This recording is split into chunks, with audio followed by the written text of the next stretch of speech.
सांगली जिल्ह्यात आज झालेल्या DPDC म्हणजेच जिल्हा नियोजन आणि विकास समितीच्या बैठकीत एक वेगळीच एंट्री पाहायला मिळाली। भाजप आमदार गोपीचंद पडळकर हे थेट ई-बाईकवरून बैठकीच्या ठिकाणी पोहोचले आणि त्यांच्या या अनोख्या स्टाईलची सर्वत्र चर्चा सुरू झाली। साधारणपणे राजकीय नेते आलिशान गाड्यांमधून येताना दिसतात, मात्र पडळकर यांनी यावेळी ई-बाईकचा पर्याय निवडत सर्वांचे लक्ष वेधून घेतले। DPDC ही जिल्ह्याच्या विकासकामांसाठी अत्यंत महत्त्वाची बैठक मानली जाते। या बैठकीत निधी वाटप, विविध विकास प्रकल्प आणि नागरिकांच्या प्रश्नांवर चर्चा केली जाते। अशा महत्त्वाच्या बैठकीला ई-बाईकवरून उपस्थित राहत पडळकर यांनी पर्यावरणपूरक वाहतूक, वाढते इंधन दर आणि सामान्य नागरिकांच्या समस्यांकडे लक्ष वेधण्याचा प्रयत्न केल्याची चर्चा राजकीय वर्तुळात रंगू लागली आहे। बैठकीच्या ठिकाणी पोहोचताच कार्यकर्ते, अधिकारी आणि माध्यमांच्या कॅमेऱ्यांनी त्यांना घेरलं आणि त्यांच्या या एंट्रीची सोशल मीडियावरही जोरदार चर्चा सुरू झाली। काहींनी पडळकर यांच्या या उपक्रमाचं कौतुक करत हा चांगला संदेश असल्याचं म्हटलं, तर काहींनी याला राजकीय स्टंट म्हणून टीकाही केली। मात्र त्यांच्या या हटके एंट्रीमुळे आज DPDC बैठकीपेक्षा गोपीचंद पडळकर यांचीच जास्त चर्चा रंगताना दिसली। देशाचे लोकप्रिय पंतप्रधान माननीय नरेंद्र मोदी साहेबांनी देशातील नागरिकांना उद्देशून काही बचतीच्या विषयामध्ये भूमिका घेतलेली आहे।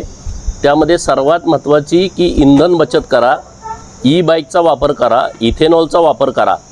आता माझ्याकडे 2 गाड्या मी कंटिन्यू वापरत होतो, त्यामध्ये मी निर्णय असा घेतला की मी एकच गाडी वापरणार, दुसरी गाडी वापरणार नाही।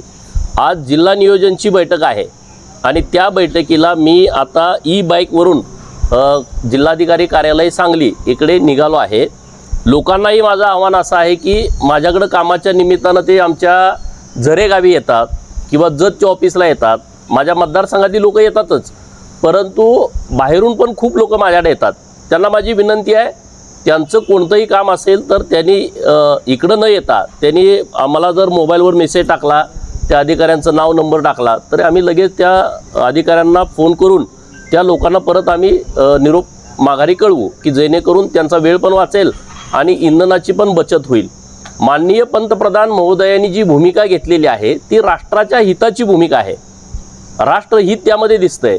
त्यामुळं आपण सर्वांनी त्यांनी दिलेल्या निर्देशाचं थोडं जरी सामान्य लोकांनी पालन केलं तर राष्ट्रहिताच्या कामामध्ये आपली मोठी भर पडेल। याच अनुषंगाने काही नाही, असं काही नाही। वेळोवेळी जेव्हा इथं अन्नाची परिस्थिती बिकट निर्माण झाली होती तेव्हा तत्कालीन पंतप्रधान माननीय शास्त्री साहेब यांनी आवाहन केलं होतं, 1 दिवस सोमवारी उपवास करा। देशातल्या लोकांनी ते स्वीकारलं आणि तेव्हा अन्नाच्या बाबत देश आत्मनिर्भर झाला। स्वतः त्यांनी जास्तीत जास्त लोकांना आवाहन केलं होतं की तुम्ही गहू लागण करा आणि ते ज्या सरकारी बंगल्यात दिल्लीत राहत होते त्या बंगल्यात त्यांनी गहूची लागण केली होती आणि त्यांच्या पत्नी त्यांनी गहूची काढणी काढतानाचा फोटो पण आता माझ्याकडे आहे। 2013 साली सुद्धा असाच प्रसंग ही कसे असते, राष्ट्रावरती एखादी जर आपत्ती येत असेल, हे जागतिक अडचण आहे, हे काय नुसत्या भारतातला विषय नाही। आणि म्हणून जर इंधन बचत झालं तर बिघडलं कुठं? लग्नाचा खर्च टाळा म्हणते, बाहेरच्या देशात तुम्ही जाऊ नका, आपलं परकीय बाहेर चलन जातं ना आपलं, आयात कमी करा, आयात ज्या वस्तू आपण घेतोय त्याच्यामध्ये थोडं वर्षभर थांबायात। काय आहे, आपल्या राष्ट्राच्या हिताचंच हे काम आहे। काय आपलं आव्हान राहील या अनुषंगाने आणखीन एकदा? अरे माननीय पंतप्रधान महोदयांनी जे आव्हान केलेलं आहे त्याच्याकडे राजकीय दृष्ट्या न बघता देशहिताच्या दृष्टिकोनातून सर्वांनी पाहावं। देशातल्या सामान्य लोकांनी जर थोडी बचत केली, त्यांनी ज्या 7-8 गोष्टी सांगितल्या त्यामध्ये, तर खूप मोठा चांगला फायदा आपल्या राष्ट्राला होऊ शकतो। खानापूर तालुक्यातील एकमेव सर्वसमावेशक हक्काचं न्यूज चॅनल विटा लाईव्ह न्यूज चॅनल।